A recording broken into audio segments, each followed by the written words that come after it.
বিয়ের 3 দিনের দিন নিতু জানতে পারল জিয়ানের পূর্বে একটা বিয়ে হয়েছিল এবং সে ডিভোর্সি। এই সত্যিটা যখন জানলো তখন কিছুতেই বিশ্বাস করতে পারছিল না সে। নিতু বুঝতেই পারছে না তার সাথেই কেন এমনটা হবে। তার সবচেয়ে বেশি রাগ হচ্ছিল নিজের পরিবারের ওপর। তারা কি খোঁজ খবর নেয়নি? ভালো ছেলে পেল আর অমনি বিয়ের তোড়জোড় শুরু করে দিয়েছে। এই মুহূর্তে রাগ হচ্ছে নাকি কষ্ট হচ্ছে বুঝতে পারছে না সে। শুধু অপেক্ষা করছে জিয়ানের ফিরে আসার। ঘন্টাখানেক পর জিয়ান বাড়িতে আসে। এই সময়টুকু নিতু দরজা বন্ধ করে ঘরে ছিল। শ্বশুর শাশুড়ি ননদ কারোর সাথেই কোনো কথা বলেনি। দরজা খুলে জিয়ানের হাতে বেলি ফুলের মালাটা দেখতে পেল। সে প্রতিদিনই বাইরে থেকে আসার সময় নিতুর জন্য ফুল চকলেট নিয়ে আসবে। গতকালও নিতু তার হাতে প্রিয় ফুল দেখে একই সাথে আনন্দিত এবং লজ্জায় রাঙা হয়ে উঠেছিল। তবে আজ তার মাঝে রাগ ব্যতীত আর কিছুই নেই। জিয়ান নিতুকে জড়িয়ে ধরতে যাবে, ঠিক সেই মুহূর্তে নিতু দুপা পিছিয়ে গেল।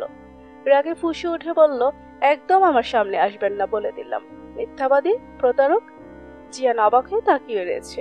নিতু কথা বলতে গিয়ে খেয়াল করলো কান্নায় কণ্ঠস্বর রোধ হয়ে রয়েছে তার। জিয়ান বুঝতে পারেনি, এমন ভাবে বলল, এসব কি বলছো? কি বলছি বুঝতে পারছেন না তাই না?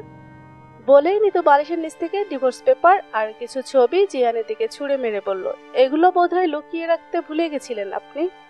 আপনারা প্রত্যেকে আমায় ঠকিয়েছেন। জিয়ান চমকে যায় এসব দেখে।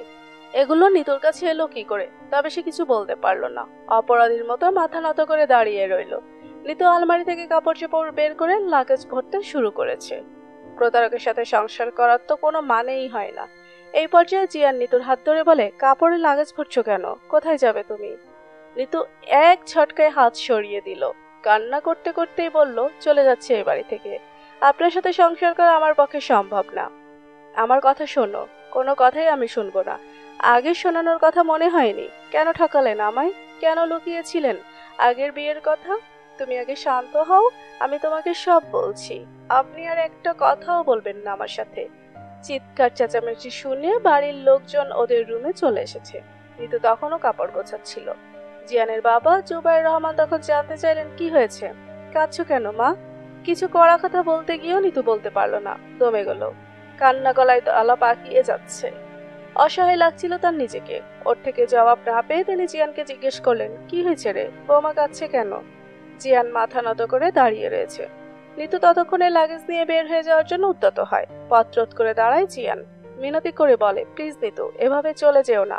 খবরদার আমার সামনে কোনো নাটক করবেন না। পথ থেকে সরে দাঁড়ান। কি হয়েছে মা, বলো না। নরম গলায় শুধালেন আফরোজা বেগম। নিতু কাঁদতে কাঁদতে বলে, এভাবে আমায় না ঠকালেও পারতেন আপনারা। নিতুকে আর কেউই আটকে রাখতে পারলো না। সে কাঁদতে কাঁদতে চলে যায় বাড়ি থেকে। জুবাইর রহমান ছেলের উদ্দেশ্যে বললেন, সব জেনে গেছে না? তোকে আগেই বলেছিলাম লুকাস না কিছু। এখন হলো তো? ছেলেকে গালমন্দ করে সবাই চলে যায়। এখন শুধু জিয়ানের ভাবি মিনা দাঁড়িয়ে আছে। সে বিদ্রুপ করে বলে, এজন্যই বলে অতি বার বেরো না, ঝড়ে পড়ে যাবে। তুমি ডিভোর্স পেপার আর ছবিগুলো আলমারিতে রেখেছো তাই না ভাবি? চোখ মুখ শক্ত করে বলল জিয়ান। মিনা তাচ্ছিলের স্বরে বলে, বুঝতে কি তোমার আপত্তি আছে? কেন করলে তুমি এমনটা? ও মা, জানো না বুঝি? আমার বোনের জীবনটা নরক বানিয়ে দিয়ে তুমি হাসি খুশি থাকবে, তা কি করে হতে দেই আমি? তোমার বোনের নরক জীবনের জন্য তো আর আমি দায়ী নয়। সে আমাকে ছেড়ে গেছিল, আমি না। ভুল বুঝতে পেরে তো ফিরেও আসতে চেয়েছিল। কি হতো একটা সুযোগ দিলে? সে যাই হোক, প্রথম বিয়ের খবরটা নিতুর থেকে লুকিয়ে ভালোই করেছো, নয়তো নিতুকে কি করে আর সরাতাম। কাজটা তুমি ভালো করনি ভাবি। মিনা হাসে। হাসতে হাসতে বলে, তুমিও আমার বোনের জীবনটা নষ্ট করে ভালো করনি। মিনা চলে যাওয়ার পর জিয়ান বিছানায় বসে পড়ে। তার মাথা কাজ করছে না, কি করবে সে এখন। বিয়ের কথা লুকিয়ে যে চরম অন্যায় আর বোকামি করে ফেলেছে জিয়ান, এটা এখন হাড়ে হাড়ে টের পাচ্ছে। সে ব্যস্ত হয়ে নিতুকে ফোন করে। ফোন বন্ধ। কোথায় গেল নিতু? বাপের বাড়ি? তাই হবে। জিয়ান তৎক্ষণাৎ বাড়িতে যাওয়ার জন্য বের হয়ে যায়। নিতুদের বাড়ি গিয়ে দেখলো নিতু এই বাসায় আসেনি। নিতুর মা মমতা বেগম জিজ্ঞেস করলেন, কিছু হয়েছে? জিয়ান মিথ্যে বলল, না মা, নিতু বলেছিল শপিং এ যাবে, আসার সময় এই বাসায় আসবে, তাই দেখতে আসলাম। ও আচ্ছা বাবা, বসো তুমি। না মা, বসবো না। নিতু মনে হয় মার্কেটে আছে, আমি যাই। জিয়ান বাইরে এসে হাঁপাচ্ছে। ভয়ে তার হাত পা থরথর করে কাঁপছে। কোথায় চলে গেল নিতু? সে তার পরিচিত নিতুর কয়েকজন বন্ধু বান্ধবীকে ফোন করলো, তবে আশানুরূপ কোনো তথ্য কারো থেকেই পায়নি। নিতু এদের কারো বাসায় তো যায়নি, এমনকি রিসেন্টলি কোনো যোগাযোগও করেনি। বেস্ট ফ্রেন্ডও জানে না কিছু। এবার সে চারদিকে শূন্য দেখছে, পৃথিবী দুলছে তার। সে পথে পথে হেঁটে নিতুকে খুঁজছে। এভাবে কি একটা মানুষকে খুঁজে পাওয়া সম্ভব? এর আগে ফোন নম্বর খোলা থাকলেও এখন ফোন সুইচ অফ বলছে। দুশ্চিন্তায় তার প্রাণ ওষ্ঠাগত। ক্লান্ত হয়ে সে পথে এক সাইডে বসে পড়ে, সারা শরীর ঘেমে একাকার। তখনই তার ফোনে আননোন নাম্বার থেকে কল আসে। ফোন রিসিভ করার পর ওপাশ থেকে একটা মেয়েলি স্বর ভেসে আসে। এখনো সময় আছে জিয়ান, আমি এখনো তোমার অপেক্ষায় পথ চেয়ে আছি, প্লিজ আমার কাছে ফিরে আসো। কণ্ঠটি জিয়ান চেনে, তার এক্স ওয়াইফ মাহিরা। সামনে থাকলে থাপ্পড় দিয়ে গাল লাল করে ফেলতাম তোমার, ঝাঁঝালো কণ্ঠে বলল জিয়ান। বিরক্তিতে নাক মুখ কুচকে ফেলেছে সে, বিতৃষ্ণায় মুখ তেতো হয়ে আছে। মাহিরা কিন্তু দমল না। সে খিলখিল করে হেসে বলল, রাগ করেছ? তোমার সমস্যা কি? কেন বিরক্ত করছো আমায়? বিরক্ত করছি নাকি? আগে তো খুব পাগল ছিলে আমার কণ্ঠ শোনার জন্য, আর এখন বিরক্ত লাগে? হ্যাঁ লাগে, কারণ আগের সময় আর আগের জিয়ান কোনোটাই এখন আর নেই, সব নতুন। মাহিরা শ্লেষের সুরে বলল, ঠিকই বলেছ, সবই নতুন। বউও নতুন, তাই পুরাতন আমিকে আর ভালো লাগে না। তোমাকে কেন ভালো লাগবে আমার? তুমি আমার কে হও? কেউ না। আমি তোমার কেউ হই না। না, এত তাড়াতাড়ি সব ভালোবাসা ফিকে হয়ে গেল? তাড়াতাড়ি? 3টা বছর পার হয়ে গেছে মাহিরা। 3টা বছর কিন্তু কম সময় নয়। এখন যখন আমি অন্য কারোর সাথে ভালো আছি, তখন কেন এমন করছো? কেন বারবার আমার সুখ কেড়ে নিতে চাইছো বলো? তোমার জীবন থেকে চলে গিয়ে সুখ কেড়ে নিয়েছিলাম, এজন্য আমি দোষী। আমি তো চেয়েছিলাম দ্বিতীয়বারও তুমি আমার সাথেই সুখী হও, যাতে করে আবার চলে গিয়ে সুখ কেড়ে নিতে পারো। না জিয়ান, আমি সত্যিই তোমাকে ভালোবাসি। হা, তার নমুনা তো দেখতেই পাচ্ছি, তাচ্ছিল্য করে বলল জিয়ান। মাহিরা বলল, দেখো জিয়ান, তুমি হয়তো আমায় ভুল বুঝতেছো, আমার ওপর রেগে আছো, কিন্তু আমি কি করব? তোমাকে আমি অন্য কারোর সাথে সহ্য করতে পারছি না, আর পারবো না। তোমার কথা বলা শেষ, মাথা ধরে আছি আমার। নিতুকে খুঁজে পাচ্ছি না, দুশ্চিন্তায় শেষ হয়ে যাচ্ছি। তার ওপর তোমার এসব ন্যাকাম আমি একদম নিতে পারছি না। তুমি দয়া করে আমাকে কল দিও না প্লিজ। জিয়ান আমার কথা সম্পূর্ণ করতে দিল না জিয়ান, তার পূর্বেই কল কেটে দিল। ভীষণ অসহায় বোধ করছে সে। নিতুর কষ্টে তার বুকে প্রবল ঝড় শুরু হয়েছে। কোথায় আছে নিতু? বিধ্বস্ত অবস্থায় বাড়িতে এসেছে নিতু। তার পরনের শাড়ি অগোছালো, চুল এলোমেলো, শুকনো মুখ, হাতে লাগেজ। মেয়ের এমন অবস্থা দেখে মমতা বেগম আঁতকে উঠলেন। ব্যস্ত হয়ে জিজ্ঞেস করলেন, নিতু তোর এই অবস্থা কেন, কি হয়েছে? নিতু কোনো প্রত্যুত্তর করল না, সরাসরি নিজের রুমে চলে গেল। মমতা বেগমও সঙ্গে গেলেন। তিনি উদ্বেগপূর্ণ কণ্ঠে জিজ্ঞেস করেই যাচ্ছেন, কথা বলছিস না কেন? জিয়ানের সাথে কি ঝগড়া হয়েছে? রাগ, জেদ, ক্ষোভ, অভিমান সব আবার মাথা চাড়া দিয়ে ওঠে নিতুর। বাবা মায়ের ভুলের জন্য আজ তাকে পস্তাতে হচ্ছে। প্রচন্ড অভিমানে এসব কথা বাবা মা কাউকেই তার বলতে ইচ্ছা করছে না। সে ঠিক করেছে বলবেও না। সময় থাকতে যখন খোঁজ খবর নেওয়ার প্রয়োজন মনে করেনি, এখন আর জেনেই বা কি করবে? কোনো প্রয়োজন নেই তাদের জানার। সে শীতল কণ্ঠে শুধু বলল, কিছু হয়নি, আমায় একটু একা থাকতে দাও। একা থাকবি মানে কি? হয়েছে কি সেটা তো আমায় বল। বলবো? আমি তো আর কোথাও চলে যাচ্ছি না, আছি তো এখানে।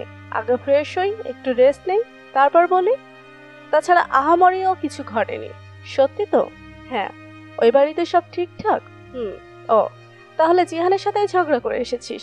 বিয়ে হয়েছে আজ 4 দিন হলো, এর মধ্যেই ঝগড়া বাঁধিয়ে দিয়েছিস? নিতু কোনো উত্তর দিল না, ওয়াশরুমে চলে গেল। মমতা বেগম দরজায় ধাক্কা দিয়ে বললেন, নিতু ফ্রেশ হয়ে ডাইনিং রুমে আসিস, আমি তোর নাস্তা দিচ্ছি। নিতু এবারও কোনো উত্তর দিল না। গতকাল সে জিয়ানের বাড়ি থেকে বেরিয়ে ফেসবুকে পরিচিত এক ক্লোজ বান্ধবী শম্পার বাড়িতে উঠেছিল। জিয়ানের আগের বিয়ের ব্যাপারে শম্পাকে কিছু জানায়নি, সামান্য কথাকাটি হয়েছে বলেই জানিয়েছিল। ফোন বন্ধ করে সারা রাত ভেবেছে সে কি করবে, কি করা উচিত। ভোর রাতের দিকে সে একটা সিদ্ধান্ত নিয়েছে, ভয়াবহ রকমের কঠিন সিদ্ধান্ত। হোক ভুল, ভুল ঠিকের হিসাব করার মতো মানসিকতা এখন তার নেই। সে উন্মাদ হয়ে গেছে। জিয়ানের প্রতারণা কিছুতেই মানতে পারছে না। সে তো সত্যিই মানুষটাকে ভালোবাসতে শুরু করেছিল, তাহলে কেন ঠকালো এভাবে?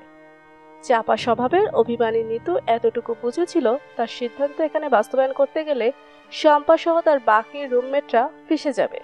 তার জন্য অন্যদের ক্ষতি হোক এটা সে চায় না। তাই সকাল হতেই নিজের বাড়িতে চলে এসেছে। যা করার সে এখানেই করবে। ওয়াশরুম থেকে ফ্রেশ হয়ে বেরিয়ে সে ব্যাগ থেকে ধারালো দুটো ব্লেড বের করে। এগুলো সে আসার সময় কিনে নিয়ে এসেছে। ব্লেড দুটো নিয়ে সে ফ্লোরে বসে পড়ল। খাটের সঙ্গে হেলান দিয়ে কিছুক্ষণ নির্নিমেষ দৃষ্টিতে তাকিয়ে রইল। রুমের ভেতর তখন পিন পতন নীরবতা, তাই ফ্যানের ভন ভন শব্দ কানে লাগছে খুব। সে আর কিছুই ভাবার সময় নিল না। দুটো ব্লেড একত্র করে বাঁ হাতের রগের ওপর ক্রমাগতভাবে আঁচড় দেওয়া শুরু করে। ক্ষত স্থান থেকে গলগল করে রক্ত বের হচ্ছে। রক্তে তার হাত, ব্লেড পরনে বাসন্তী রঙের শাড়িতে ভিজে জবজবে হয়ে গেছে। চোখের সামনে সবকিছু ঝাপসা হয়ে আসছে তার। ধীরে ধীরে শরীর হালকা হতে শুরু করে। চেতনা হারিয়ে শরীরের সমস্ত ভার ছেড়ে দেয়। কাঁধ হয়ে পড়ে থাকে রক্তে ভেসে যাওয়া সাদা টাইলসের ওপর। সারাটা রাত ছটফট করেছে জিয়ান, কোথায় না খুঁজেছে, কিন্তু কোথাও নিতুর কোনো খবর পায়নি। চোখের পাতায় ঘুমও নেই এক ফোঁটা। সারা রাত কেটেছে তার সিগারেট খেতে খেতে, কিন্তু ঘুম আসেনি একটুও। সকালে একটু তন্দ্রাভাব আসলেও ঘুমটা গাঢ় হয়নি। বারবার স্বপ্নে সে নিতুকে দেখছিল, আর সত্যি ভেবে ঘুমটাও ভেঙে যাচ্ছিল। সে ঘড়ির দিকে তাকালো, সকাল 8:10। প্রচন্ড তৃষ্ণা পেয়েছে। পিপাসা মেটানোর জন্য পানি প্রয়োজন, কিন্তু এ ঘরে পানি নেই। ডাইনিং রুমে যেতে হবে। সে শোয়া থেকে উঠে বসে তখন তার ফোনটা বেজে ওঠে। নিতুর বাবা নূর আমিন আহমেদ ফোন করেছেন। তিনি হঠাৎ এত সকালে কল দিচ্ছেন।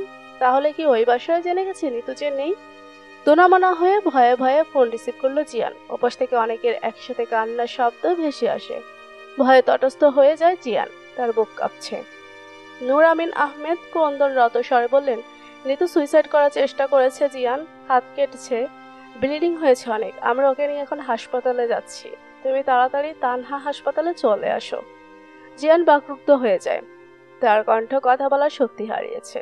এমন কোনো খবর শোনার জন্য সে মোটেও প্রস্তুত ছিল না। নূর আমিন আহমেদ কল কেটে দিয়েছেন। তৎক্ষণাৎ জিয়ান গায়ে শার্ট জড়িয়ে বেরিয়ে পড়ে। তার দু চোখ বেয়ে পানি পড়ছে।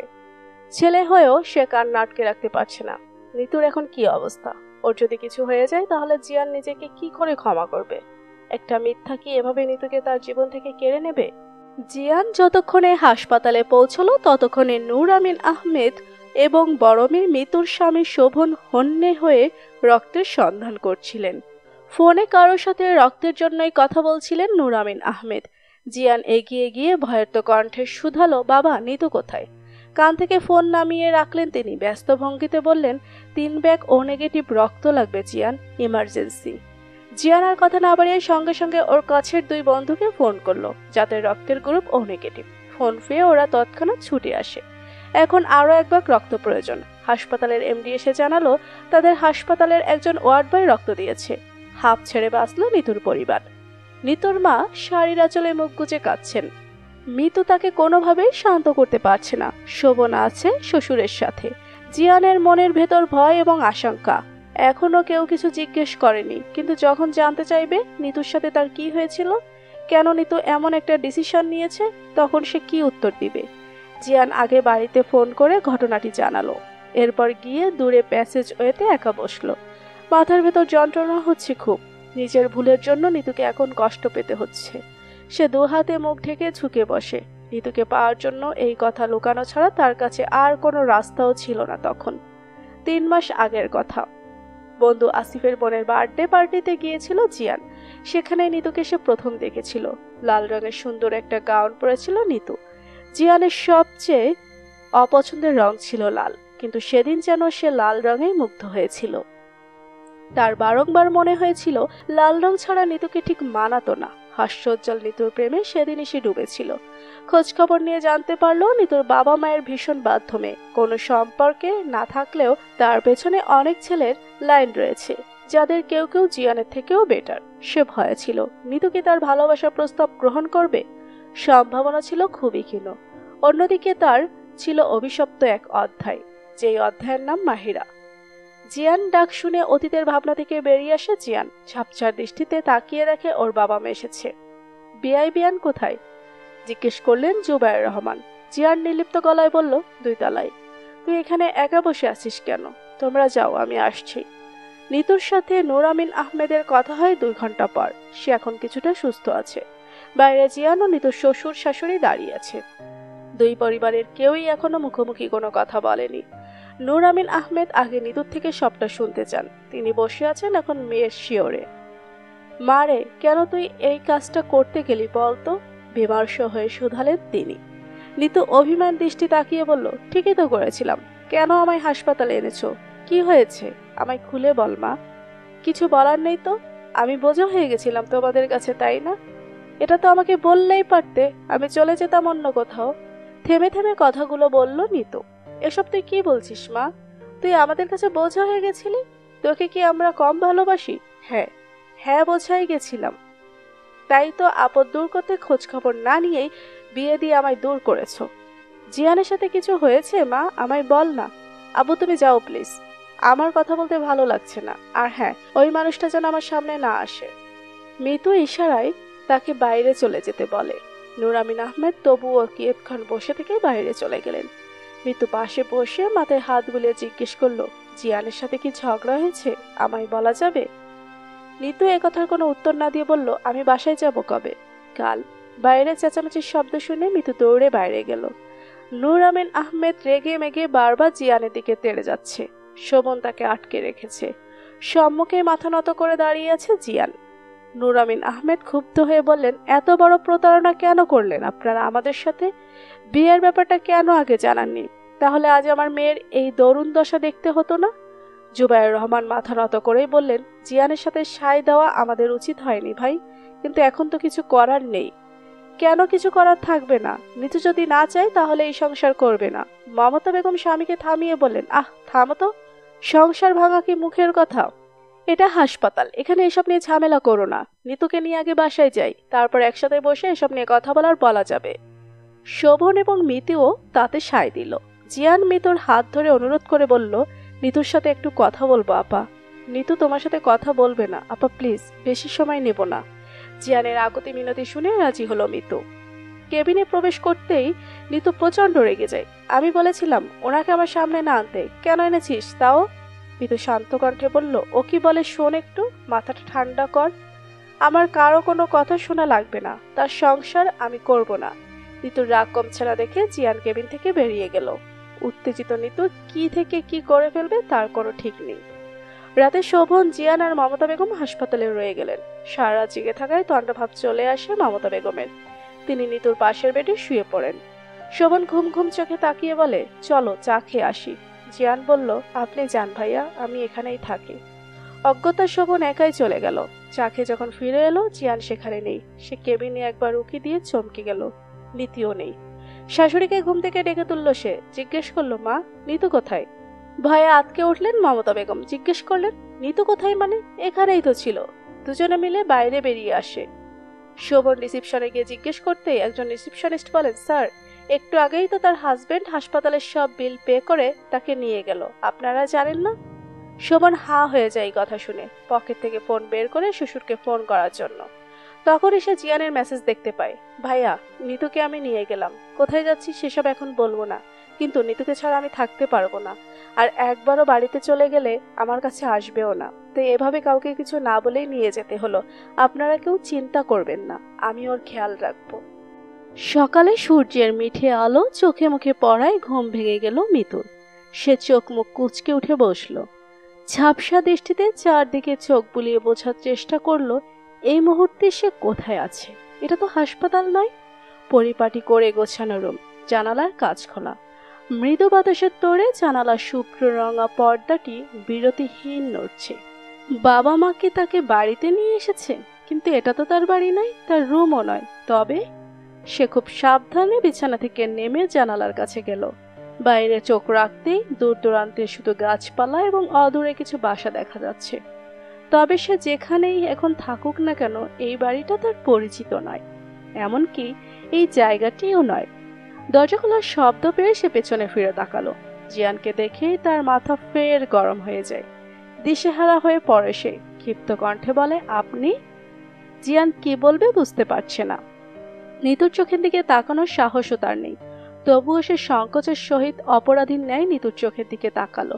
সেই চোখে রয়েছে জিয়ানের জন্য ঘৃণা এবং সীমাহীন রাগ। সে গোপনে দীর্ঘশ্বাস নিয়ে বলল, মাথা গরম করো না, শান্ত হয়ে বসো। খাবার খেয়ে ওষুধ খেতে হবে। শান্ত হয়ে বসবো মানে কি? আপনি আমাকে কোথায় নিয়ে এসেছেন? জিয়ান বাইরে থেকে আনা খাবার প্লেটে ঢালতে ঢালতে বলল, অনেক দূরে। নিতু সামনে এগিয়ে গিয়ে প্রশ্ন করলো, অনেক দূরে কোথায়? এই জায়গার নাম কি? তুমি চিনবে না, নাস্তা করো। প্লেট সজোরে দূরে ছুঁড়ে মারল নিতু। রাগে কাঁপছে সে। জিয়ান শূন্য দৃষ্টিতে কয়েক পলক তাকিয়ে থেকে অন্য প্লেটের নিজের জন্য আনা খাবার ঢাললো। নিতু এবারও খাবার ফেলে দেওয়ার জন্য উদ্যত হতে জিয়ান নিতুর হাত আলতো করে চেপে ধরল। শান্ত কণ্ঠে বলল, খাবার এভাবে নষ্ট করা ঠিক নয় নিতু। আপনি যে আমার জীবনটা নষ্ট করে দিলেন তার বেলায়। তুমি এভাবে কেন বলছো? আগের বিয়ের কথা তোমার থেকে লুকিয়ে আমি ভুল করেছি, চরম অন্যায় করেছি, এটা আমি মানছি। তাই বলে তোমার জীবন নষ্ট তো করিনি। আমি তোমাকে সত্যিই ভালোবাসি নিতু। ভালোবাসা? কোনটাকে ভালোবাসা বলছেন আপনি? যাকে মিথ্যা বলে ঠকিয়ে বিয়ে করেছেন তাকে আবার ভালোবাসেন বলেও দাবি করছেন? এই সত্যটা লুকাতে আমি বাধ্য হয়েছিলাম। কে বাধ্য করেছিল আপনাকে? তোমার প্রতি তৈরি হওয়া আমার ভালোবাসা। তুমি যদি জানতে আমি আগে বিয়ে করেছিলাম একটা, তাহলে কি আমায় বিয়ে করতে তুমি? তোমার বাবা মা কেন এত ভালো ভালো অপশন রেখে তোমায় আমার হাতে তুলে দিত? এজন্য আপনি আমায় ঠকাবেন? মিথ্যার আশ্রয় নিয়ে যেই সম্পর্ক শুরু হয় সেই সম্পর্ক কখনো টিকে থাকতে পারে না। আমি আপনার সঙ্গে সংসার করব না, ডিভোর্স চাই আমার। জিয়ান আকুল হয়ে নিতুর হাত ধরল। তার দু চোখ ছলছল করছে। সে বিষণ্ণ হয়ে বলল, যা ইচ্ছে করো নিতু, আমায় বকো, মারো, যা ইচ্ছে হয়, তবু প্লিজ আমায় ছেড়ে যাওয়ার কথা বলো না। তোমাকে ছাড়া আমি বাঁচতে পারবো না, আর আপনার সঙ্গে আমি থাকতে পারবো না। আমাকে বাড়িতে দিয়ে আসেন। তুমি আমাকে ক্ষমা না করলে কোথাও যাওয়া হবে না। নিতু পরিহাস করে বলল, আপনি আর ক্ষমা? হা, কতদিন এভাবে আমাকে আপনার কাছে আটকে রাখবেন আপনি? একদিন, দুদিন, এক মাস, এক বছর? যেদিন আমি সুযোগ পাবো সেদিনই আমি চলে যাব। আপনার মতো প্রতারকের সাথে আমি কোনো মতেই সংসার করব না। কথার আঘাতে জর্জরিত হয়েও জিয়ান কিছু বলতে পারল না। কি বা বলবে সে? কি বা বলার আছে? সে যা করেছে তার তুলনায় হয়তো এসব কথা কিছুই নয়। সে নিতুর জায়গায় নিজেকে দাঁড় করিয়ে নিতুর কষ্ট ও মনোভাব বোঝার চেষ্টা করছে, কিন্তু কেউ একটাবার তার জায়গায় দাঁড়িয়ে তাকে বোঝার চেষ্টা করছে না। কেউ বুঝতেই চাইছে না কতটা ভালো সে নিতুকে বাসে। জিয়ান পাশের রুমে গিয়ে বসে রইল। নিতু ফ্লোরে বসে কাঁদছে। সে এসব কিছুই মানতে পারছে না। বাবা মায়ের পছন্দ করা ছেলেকে বিয়ে করে ভালোবাসতে শুরু করেছিল। শুরুটাই তাকে দংশন করতে শুরু করে দিয়েছে। সমাপ্তি তাহলে কেমন হবে? কতক্ষণ সে এভাবে কেঁদেছে সে জানে না। একটা সময় সে ক্লান্ত হয়ে পড়ে। শরীরে এতটুকু শক্তি নেই বলে মনে হচ্ছে। খুব খিদেও পেয়েছে। ক্ষুধার যন্ত্রণা সহ্য করতে না পারে সে খাবার খেয়ে নেয়। মানসিকভাবে সুস্থ থাকতে হলে তাকে শারীরিকভাবেও সুস্থ থাকতে হবে ভেবে সে ওষুধগুলো খেয়ে নিল। এখান থেকে কি করে বের হওয়া যায় সেই চিন্তায় সে অস্থির হয়ে পড়েছে। শুয়ে থাকতে থাকতে তন্দ্রভাব চলে এসেছিল নিতুর। সেই সময় সে অনুভব করলো কেউ কাঁদছে। সে চোখ মেলে তাকিয়ে দেখলো ফ্লোরে বসে নিতুর হাত ধরে অঝরে কাঁদছে জিয়ান। নিতু উঠে বসতে চাইলো, বাধা দিল জিয়ান। ক্রন্দনরত স্বরে বলল, উঠো না, শুয়ে থাকো। কাঠের পুতুলের ন্যায় চুপ করে শুয়ে রইল নিতু। জিয়ান নিজেকে কিছুটা সামলে নিয়ে বলল, আমার প্রাক্তন ওয়াইফের নাম মাহিরা, ভাবির ছোট বোন। ভাইয়া ভাবির বিয়েটা ছিল অ্যারেঞ্জ ম্যারেজ। ওদের বিয়ের মাধ্যমেই মাহিরাকে আমি চিনি। সম্পর্কে বেয়াল লাগতো তাই হাসি ঠাট্টা করতাম। ও বাসে আসতো প্রায়। এক এক সময় এক এক রকমের মনের ভাব বোঝানোর চেষ্টা করত। প্রথম প্রথম আমি এসব আমলে নিতাম না। একদিন সরাসরি বলে দিল ও আমাকে ভালোবাসে। আমি সেদিন খুব একটা অবাক হইনি, কারণ ওর ভাবসাব চোখের ভাষায় আমি আগেই বুঝেছিলাম যে ও আমাকে পছন্দ করে কিংবা ভালোবাসে। সত্যি বলতে ওকেও আমার ভালো লাগতো, কিন্তু বিয়ে করার মতো ভাবনা কিংবা রিলেশন করব এসব আমি কখনো ভাবিনি। সেদিন ওর ভালোবাসার কথারও কোনো জবাব দিতে পারেনি। ও ধরে নিয়েছিল উত্তর নেগেটিভ, তাই ভীষণ কান্নাকাটি করেছিল। আমাদের বাসায় আসা বন্ধ করে দিয়েছিল।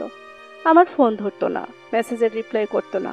পরে তখন আমি ওর একাকিত্ব অনুভব করতে শুরু করি। প্রচণ্ড মিস করতাম। একটা সময় ফিল করলাম, হ্যাঁ, ওকে আমিও ভালোবাসি, ওকে আমার চাই, কিন্তু কিভাবে ওকে এটা বলবো বুঝতে পারছিলাম না। আমার দোনা মোনার মাঝেই ভাবি তার বাবা মাকে নিয়ে সরাসরি আমার বাবা মায়ের সাথে আমার এবং মাহিরার বিয়ে নিয়ে কথা বলতে বসলো। আমি বিস্মিত হওয়ার সাথে সাথে খুশিও হয়েছিলাম। মাহিরাকে বাবা মায়েরও ভীষণ পছন্দ ছিল, তাই তারা আপত্তি করেনি। আমাকে মতামত জানাতে বললে আমিও হ্যাঁ বলে দিই। আমাদের যখন বিয়ে হয় মাহেরা তখন ইন্টার প্রথম বর্ষের ছাত্রী।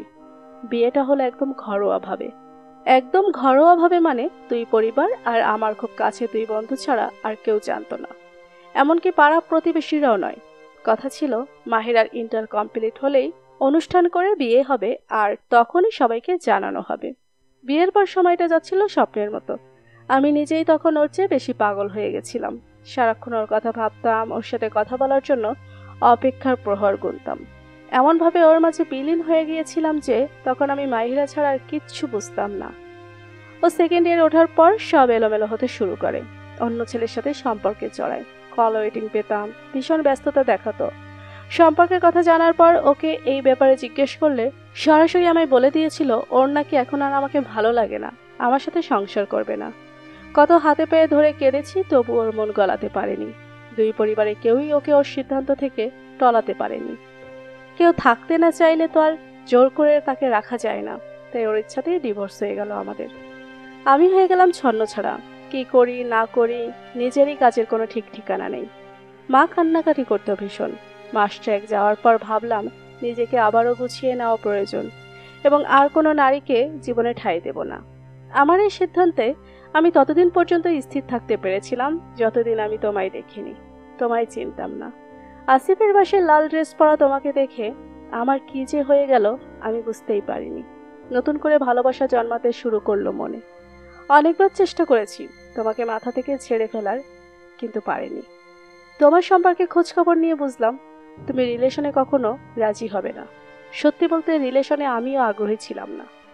বিয়ে নিয়ে আরো বেশি ভয়ে ছিলাম যে সব জানলে তোমার বাবা মা তোমাকে আমার কাছে বিয়ে দেবে নাকি, তুমিও রাজি হবে কিনা, সব নিয়ে আমি ভীষণ ভয়ে ছিলাম।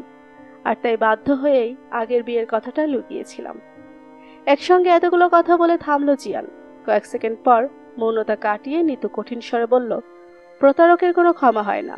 আপনার সাথে যাই হয়ে যাক না কেন, আপনি মিথ্যে দিয়ে আমার সাথে সম্পর্ক শুরু করে একদম ঠিক করেননি।